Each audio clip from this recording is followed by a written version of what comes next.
Hello students, welcome to our YouTube channel. This is your PM ma'am. And जो सबसे बड़ा question अभी आपके दिमाग में चल रहा है कि नीट 22 का पेपर कैसा होने वाला है, इजी होने वाला है या डिफिकल्ट होने वाला है, तो ऐसा रफ गैस ना करके इफ यू आर सीकिंग कि तुम्हें कुछ बहुत लॉजिकल वीडियो मिले जो आपको पॉइंट टू पॉइंट चीजों को समझाए कि क्यों इजी होने वाला है या क्यों डिफिकल्ट होने वाला है, एक प्रॉपर रिसर्च्ड वीडियो मिले जिससे आपके सारे जो कंफ्यूजन्स हैं वो दूर हो जाए, देन बेटा this video is particularly for you. पिछले कुछ लाइक ईयर्स के एनालिसिस करके और जो दूसरी न्यूज़ को ध्यान में रखते हुए अगर हम देखें कि नीट 22 का पेपर कैसा होने वाला है, इजी होने वाला है या डिफिकल्ट होने वाला है, तो चलिए हम इन चीज़ों को पता करते हैं कि क्या क्या कंडीशंस हैं इजी और डिफिकल्ट चीज़ों के लिए।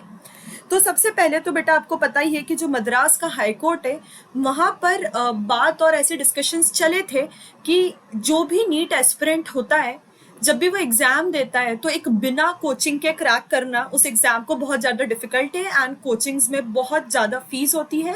All the students who are appearing for NEET can not afford इतनी ज़्यादा फीस, तो ये एक फेयर चीज़ नहीं है।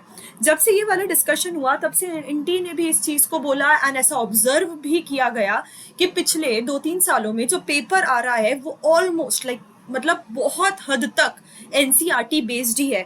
तो अगर कोई स्टूडेंट क्या कर लेता है, अच्छे से एनसीईआरटी को कवर कर लेता है, देन वो सिलेक्शन के बहुत बहुत बहुत करीब चला जाता है। तो ये आपको याद रखना है कि जो पेपर इस बार भी होने वाला है नीट 22 का वो एनसीईआरटी बेस्ड होने वाला है। नाउ यू नो कि पेपर का जो ड्यूरेशन होता था वो हमेशा 3 घंटे का होता था, पर इस बार जो पेपर का ड्यूरेशन है that is 3 hours and 20 minutes. 20 minutes यहाँ पे एक्स्ट्रा मिल रहे हैं। ये इसलिए भी मिल रहे हैं क्योंकि पिछली बार नीट 21 में आप जब देखेंगे तो बच्चों ने बहुत ज़्यादा कंप्लेन करा कि पेपर बहुत लेंदी था, टाइम बहुत कम रहा। पहले 180 क्वेश्चंस जो रहते थे हमें 3 घंटे में देते थे, अब अगर 200 क्वेश्चंस है तो हमें थोड़ा तो टाइम एक्स्ट्रा चाहिए, इसीलिए 20 मिनट्स आपको एक्स्ट्रा दिए गए हैं ना। अब ये जो धीरे करते थे पेपर है ना और मार्क्स नहीं आ पाते थे टाइम की कमी की वजह से, अब उनके लिए ये प्लस पॉइंट हो गया है कि वो स्टूडेंट्स भी अब अच्छा परफॉर्म कर पाएंगे।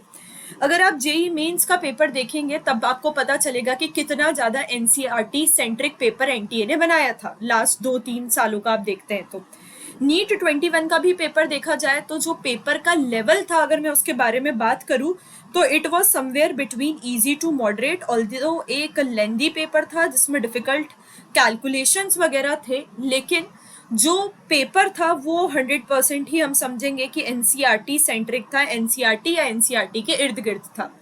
नाउ कंपटीशन जो है टाइम के साथ बढ़ते जा रही है। लास्ट ईयर 20+ स्टूडेंट को 715 या उससे ज़्यादा मार्क्स आए हैं।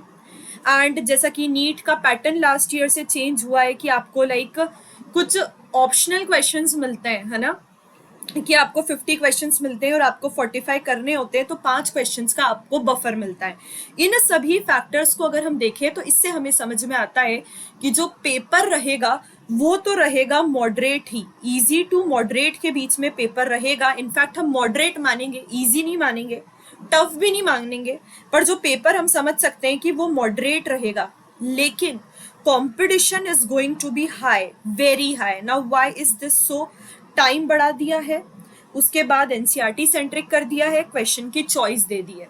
तो पेपर इजी टू मॉडरेट होना या मॉडरेट होना पर कंपटीशन बढ़ जाना, तो एक फैक्टर अगर आपके फेवर में है तो एक फैक्टर है जो आपको परेशान भी कर सकता है। नाउ सीइंग दिस एनालिसिस कि 20 का पेपर जो था इजी था, 21 का लोग बोल रहे हैं मॉडरेट, पर 20 में और भी फैक्टर्स थे जिसके वजह से इजी था। 21 का मॉडरेट था पर लेंदी था। और इनके अगर हम क्वेश्चन डिस्ट्रीब्यूशन देखना चाहें तो 60% थे इजी जो एनसीईआरटी पढ़ने से डायरेक्ट टू डायरेक्ट बन रहे थे, 25% थे मॉडरेट और 15% हम मानेंगे कि towards the tougher side paper था। ऐसा इनका पेपर रहा है पिछले सालों का।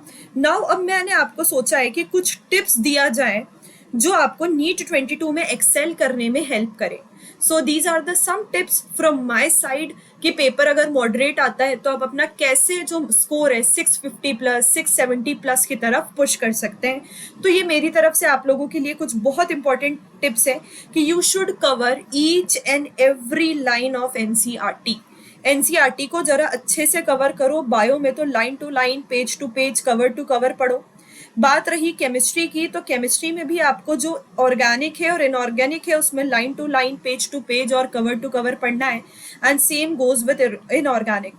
फिजिक्स में अगर आप पूरी एनसीईआरटी नहीं पढ़ पाते हो, एंड पूरी एनसीईआरटी पढ़ने जैसा इतना टाइम भी नहीं है, so at least you should read the blue boxes, you should go through the summary, और आपको एग्जाम्पल क्वेश्चंस बिल्कुल देख लेने चाहिए, क्योंकि कभी कभी एग्जाम्पल क्वेश्चंस बिना डिजिट चेंज करे भी एग्जाम में एज इट इज आए हैं।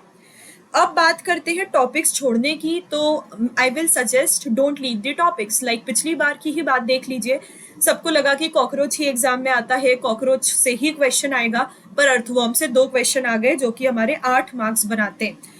फैमिलीज बच्चे बोल रहे थे कि नहीं आएगा बिकॉज वो डिलीटेड पोर्शन में था सीबीएसई के, पर फैमिलीज से भी क्वेश्चन आए, तो आई सजेस्ट, और क्वेश्चंस काफी इजी आए, तो हमें टॉपिक्स को लीव नहीं करना है, whether it is physics, chemistry और बायोलॉजी। अब इतना ज्यादा डीप में क्वेश्चन ना भी आता है, तो एक सुपरफिशियल क्वेश्चन अगर उस चैप्टर का आता है तो वो आपसे डेफिनेटली जो है बनना चाहिए। You should not leave the topic. Now learn time management. Most of the students face problem कि क्वेश्चन बन भी रहा है but you are taking a lot of time, तो टाइम मैनेजमेंट आप करना सीखिए, एंड ये एक ही चीज से आपको आ पाएगा, that is by solving number of मॉक्स। जब आप मॉक सॉल्व करते हैं तो सिर्फ ऐसा ही पेपर सॉल्व करके बंद नहीं करना है, आपको एनालिसिस करना है कि आपको फिजिक्स में कितना टाइम लग रहा है, केमिस्ट्री में कितना लग रहा है, बायो में कितना लग रहा है, कौन सा पोर्शन आप पहले अटेम्प्ट कर रहे हो तो आपका पेपर टाइम पे खत्म हो रहा है। ये सारी चीजें आपको नीट 22 के पहले कम से कम 15-20 ट्रायल मॉक्स देख के देखना ही है। नाउ अगर हम सिलेबस कवरेज की बात करें तो 11th का जो पोर्शन है वो कुछ सालों से 45% रह रहा है, 12th का 55% रह रहा है, कोई बहुत बड़ा मेजर सा दोनों में डिफरेंस नहीं है परसेंटेज का, लेकिन 12th का पेपर थोड़ा ज्यादा है, तो 12th का तो बिल्कुल भी आपको ऐसा लाइटली या छोड़ना तो बिल्कुल ही नहीं है, तो करना तो दोनों है, पर 12th का तो ज्यादा आएगा। ठीक है, नाउ बात करते हैं प्रीवियस ईयर क्वेश्चन की। फिजिक्स हो, केमिस्ट्री हो या बायोलॉजी हो, प्रीवियस ईयर क्वेश्चंस आपको करने हैं। नीट के प्रीवियस ईयर क्वेश्चन करने हैं आपको मिनिमम 12-13 सालों के। फिर आपको एम्स के पिछले 5 साल के क्वेश्चंस कर लेने चाहिए, 5 या 3 साल के मिनिमम। और जेईई मेंस के आपको फिजिक्स और केमिस्ट्री के करने हैं अगेन पिछले 6 सालों के, ये आपको करने रहेंगे, एंड इससे आपको काफी ज्यादा हेल्प मिलने वाली है, भरोसा रखिए। क्वेश्चन प्रैक्टिस जितनी ज्यादा होती है आखिरी दिनों में उतनी क्वेश्चन प्रैक्टिस करें। सिर्फ थ्योरी लेके बैठे रहेंगे तो क्वेश्चन के लिए अप्रोच डेवलप आप लोगों की अच्छे से नहीं हो पाएगी, एंड जब तक क्वेश्चन प्रैक्टिस नहीं करते हैं आपको समझ में नहीं आता है कि आप कहाँ पर लैग कर रहे हो, है ना, कि आपको क्या चीज नहीं बन रही है, क्या आप फॉर्मूला ही नहीं समझ पा रहे हो, कि आप कैलकुलेशन मिस्टेक कर रहे हो, या जो भी चीजें हैं। Now it is the time for the question practice बेटा। स्मार्ट स्टडी करनी है, ठीक है, ऐसा नहीं है 10 घंटे किताब खोल के बैठे हैं और पढ़ा बहुत कम है, या फिर बुक ओपन है और अंदर कुछ जा नहीं रहा है, या फिर ऐसी चीजों पे फोकस कर रहे हो जिसकी आने की प्रोबेबिलिटी बहुत ही कम है, या फिर कोई हैवी बायोलॉजी की थ्योरेटिकल बुक्स पढ़ रहे हो। सो प्लीज बेटा don't do this and study very very very smartly. ऐसे पढ़ना है कि जितना पढ़ो उसमें से मैक्सिमम आपको स्कोर कर पाओ, ठीक है। नॉलेज के लिए तो हमें जिंदगी भर पढ़ना है, पर अभी जो आखिरी के 2 महीने हैं इसमें हम चाहते हैं कि हम मार्क्स के लिए पढ़ें, ठीक है। वेटेज जो रहेगा वो कैसा रहता है इसके अकॉर्डिंग भी आप पढ़ सकते हो, जैसे कि फॉर एग्जांपल है अभी आपके 2 चैप्टर बच रहे हैं फिजिक्स में, एक आपका जो बच रहा है वो बच रहा है रोटेशन, और एक बच रहा है आपका सेमीकंडक्टर्स फॉर एग्जांपल। तो अगर आप मुझसे पूछेंगे कि मैम आप पहले कौन सा करूं मैं, तो आई सजेस्ट कि पहले सेमीकंडक्टर कर लो, क्योंकि इसके क्वेश्चन आने की प्रोबेबिलिटी ज़्यादा है, ज़्यादा वेटेज है और इजीली हो भी जाएगा। तो ये चीज़ों को ध्यान में रख के आपको अपनी चैप्टर वाइज करना सब कुछ है, पर एक प्रायोरिटी आपकी डिसाइड हो जाएगी। Learn from mistakes. जितने भी ड्रॉपर स्टूडेंट है बेटा, जो गलती आपने नीट 21 में करी है वो नीट 22 में हरगिज नहीं करनी है। जो बच्चा फ्रेशर भी है पर मॉक दे रहा है और उसमें मिस्टेक कर रहा है, तो उन मिस्टेक्स को एक जगह लिखो। जब आप रिपीट करते हो ना कि मैंने ये मिस्टेक किया, मुझे ये नहीं करना है, तो सबकॉन्शियसली आपके दिमाग में बैठ जाता है। जब आप नीट में वो वाली मिस्टेक करने जाओगे तो अपने आप एक बेल रिंग हो जाएगी कि ये वाली गलती हमको नहीं करनी है। इसीलिए बोलते हैं कि एक मिस्टेक कॉपी जरूर बनाना चाहिए। कवर सिलेबस मैंने बता ही दिया है कि अब 1 वर्ड क्वेश्चंस आ सकते हैं, इजी क्वेश्चंस आ सकते हैं, इसीलिए किसी चैप्टर को छोड़ के हमको नहीं जाना है कि पूरा ही चैप्टर या पूरा ही यूनिट छोड़ दिया। अब अगर आप नीट में ट्राई कर रहे हैं कि आपकी कुछ बहुत बढ़िया रैंक आए या फिर आपको एक बढ़िया मेडिकल कॉलेज मिले गवर्नमेंट, तो आपको स्पीड के साथ साथ एक्यूरेसी पे भी ध्यान देना है। एक्यूरेसी मतलब बिल्कुल सही ही होना चाहिए, कैलकुलेशन मिस्टेक्स जो आपकी होती है वो नहीं होना चाहिए, बबल फिल करते टाइम आप लोगों को गलत बबल फिल नहीं कर देने हैं, ये सारी चीज का आपको बहुत ज्यादा ध्यान रखना है। कैलकुलेटर अब यूज करना बंद कीजिए, खुद से कैलकुलेशन करोगे तो समझ आएगा कि इजीली कैलकुलेट कैसे कर लोगे। और बहुत बार कुछ डिविजन्स या कुछ वैल्यूज ऐसी होती है ना जो याद ही हो जाती है करते करते, तो वहां पर जैसे स्क्वायर्स हो गए, क्यूब्स हो गए, वहां आपको मल्टीप्लाई करने में टाइम वेस्ट नहीं करना पड़ेगा। सो दिस वाज बेटा एवरीथिंग आई थिंक। अभी आपको जो चाहिए था, ये मेरा वीडियो बनाने का ये पर्पस था कि आपको पता रहे कि अब आपको क्या करना है। एंड ये ना सोच लें आपकी इतना डिफिकल्ट पेपर होने वाला है, कोई बच्चा जो ऑलमोस्ट नीट क्लियर करने वाला है वो सोच ले कि पेपर बहुत डिफिकल्ट होगा एंड एक स्टेप पीछे ले ले। उन बच्चों के लिए भी ये वीडियो आई थिंक एक मोटिवेशन की तरह काम करेगा। बिल्कुल चैनल को सब्सक्राइब कर देना and do like the video, and जितने स्टूडेंट्स तक ये वीडियो शेयर कर सकते हो बिल्कुल शेयर करना। टेलीग्राम का जो लिंक है कमेंट बॉक्स में भी आपको मिल जाएगा, डिस्क्रिप्शन में भी मिल जाएगा, वहाँ पे मेरी फ्री क्लासेस होती हैं। You can attend all those free classes and get the study material.